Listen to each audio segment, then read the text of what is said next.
पीले दांत वाली बहू। रंजना कभी ब्रश नहीं करती थी। उसे कितनी बार उसके माँ बाप ने डांटा, लेकिन उसका कोई असर उस पर होता ही नहीं था, जिस कारण से उसके दांत पीले पीले हो जाते हैं। शादी के बाद अरे बहू, वैसे तो तुझ में कोई कमी नहीं है, पर तेरे दांत इतने पीले कैसे हैं बेटा?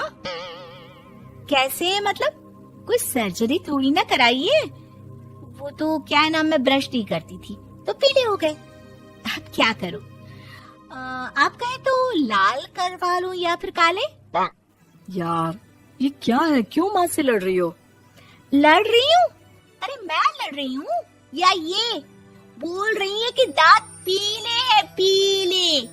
अरे तपस्या थोड़ी ना की है इन्हें पीले करने के लिए।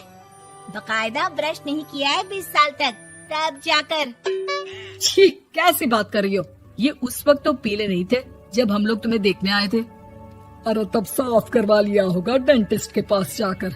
अब देखो कैसे पीले पीले लग रहे हैं। रंजना सास की तरफ गुस्से से देखती है। फिर शुरू हो गई पीले पीले पीले। अरे पीले तो तब भी थे जब मेरे हाथ का रसगुल्ला उड़ा उड़ा कर खा रही थी और बोल रही थी, लड़की नहीं गुणों का खजाना दे रहे भाई साहब आप। खैर, अब वो लोग करते भी तो क्या करते, पीले दांत वाली बहू पल्ले पड़ी थी तो झेलना तो था ही। एक दिन कीर्तन में रंजना गाना गा रही थी। अरे कमला बहन, माँ का द्वार है, यहाँ तो सब शुद्ध होकर आते हैं, फिर अपनी बहू को ब्रश भी नहीं करवाती तुम। दूर से पीले पीले दांत भक्ति में बाधा उत्पन्न कर रहे हैं। अरे कोई 2 साल की बच्ची थोड़ी ना लेकर आई हूँ मैं बहू बनाकर। अच्छी खासी लड़की है, अरे कैसे करवाऊं ब्रश? ये तो उसे खुद करना चाहिए ना। अब माँ बाप तो इसके जैसे तैसे निपटा दिए, ये नहीं सोचा कि सास कैसे संभालेगी। सास बहू को लेकर घर आ जाती है, लेकिन सोच लेती है कि अब इसे लेकर कहीं नहीं जाएगी। अगले रोज बहू कहती है, अरे क्या हो गया, मंदिर नहीं जाना क्या? कीर्तन का वक्त हो रहा है। मेरी मधुर वाणी से कान्हा जी जागते हैं और सोते हैं। आप तो जानती है ना उनकी भक्ति में कितना मन लगता है मेरा।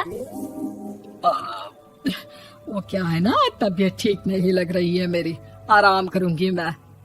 तबीयत ठीक नहीं लग रही? अभी तो मिथुन के गाने पर नाच रही थी आप, और अब बोल रही है कि तबीयत ठीक नहीं लग रही। अरे भक्ति में मन लगा लो सासू माँ, ऊपर जाना है, क्या मुंह दिखाओगी आप? हाँ? सास को बहू की बात पर गुस्सा आ जाता है। मैं क्या मुंह दिखाऊंगी, इसकी चिंता तो ना कर, समझी? अपने मुंह की चिंता कर, जो ये पीले पीले दांत लेकर हर जगह पहुंच जाती है। पता है लोग कितना मजाक बनाते हैं। ना जी ना, मैं नहीं जाना कहीं तेरे साथ। तो ये बात है, कोई ना, मत जाओ, मैं अपने कमरे में ही बैठकर भक्ति कर लूंगी। ऊपर वाला दांत थोड़ी ना देखता है, मन देखता है, भावना देखता है। और अरे बस बस, तू सब कुछ दिखा, बस ये सफेद चमकदार दांत ना दिखाना किसी को, है? जा यहाँ से। बहू को सास की बात का कोई फर्क नहीं पड़ता, वो तो जैसी थी वैसी ही रह जाती है। सुबह नहाकर किचन में खाना बनाना, फिर खाना खाना, कीर्तन भजन करना और सो जाना। एक दिन, माँ जी मैं सहेली के घर जा रही हूँ, शाम को लेट आऊंगी। हाँ हाँ तो जाना, मैंने कौन सा तेरी आरती करनी है घर पर बैठकर। रंजना सहेली के घर जाती है, जहाँ वो पार्टी में जाने की तैयारी कर रही होती है। अरे शिखा, कहाँ जाने की तैयारी कर रही है? मैं गलत वक्त पर आ गई क्या? अरे नहीं यार, उल्टा सही वक्त पर आई है। मैंने ये साड़ी और ज्वेलरी निकाली है यार, शाम को इनके ऑफिस की एक पार्टी में जाना है। बताना कैसा लग रहा है ये सब?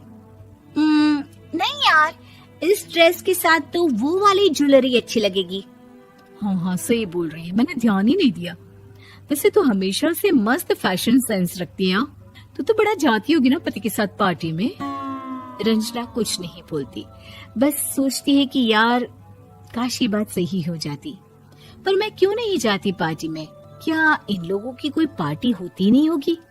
रंजना घर आती है और रात में पति से सवाल करती है, एक बात बताइए, आप मुझे किसी पार्टी में क्यों नहीं ले जाते? क्या आपकी यहाँ ऑफिस में पार्टी नहीं होती? पति बेचारा क्या कहता कि दांत पीले हैं तुम्हारे इसलिए। अरे कोई पार्टी होती नहीं हम लोगों के ऑफिस में, तो कहाँ से लेकर जाऊं?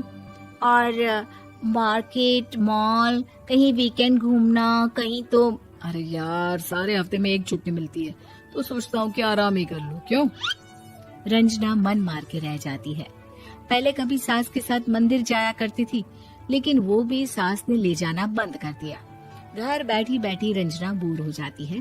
तभी उसे आइडिया आता है और वो मायके जाने का सोचती है। सासू माँ, 2 दिनों के लिए मम्मी के घर जा रही हूँ। अच्छा अच्छा ठीक है, आराम से जा। और हाँ, माँ से कुछ अच्छी आदत सीख कर आना कि कैसे शरीर के हर भाग की तरह दांतों की सफाई भी जरूरी होती है, समझी? शुरू हो गई ना आप। वो लोग आपकी तरह नहीं है कि छोटी छोटी बात का बतंगड़ बना दे। उन लोगों के लिए मैं मायने रखती हूँ, ना कि मेरे पीले पीले दांत। रंजना माँ को बिना बताए उन लोगों को सरप्राइज देती है, लेकिन जैसे ही वो दरवाजे पर पहुंचती है, अंदर देखती है कि घर वाले कहीं जा रहे होते हैं। अब माँ, काश रंजना दीदी के दांतों वाली प्रॉब्लम नहीं होती, तो वो भी हम लोगों के साथ चलती ना बुआ जी की बेटी की शादी में। हाँ बेटा, लेकिन अब उसे कौन समझाए कि उसको उसके पीले दांत नहीं दिखते, लेकिन उसके आसपास के लोगों को कितना एम्बैरेसिंग फील कराते हैं। मुझे तो कितनी बार उसके स्कूल की टीचर ने शिकायत की कि उसके साथ कोई लड़की बैठना भी नहीं चाहती, और ना ही कॉलेज में कोई उससे बात करना चाहता था। लेकिन पता नहीं क्यों उसे ये बात समझ में ही नहीं आती। कोई कमी नहीं है उस लड़की में, बस यही कि दांत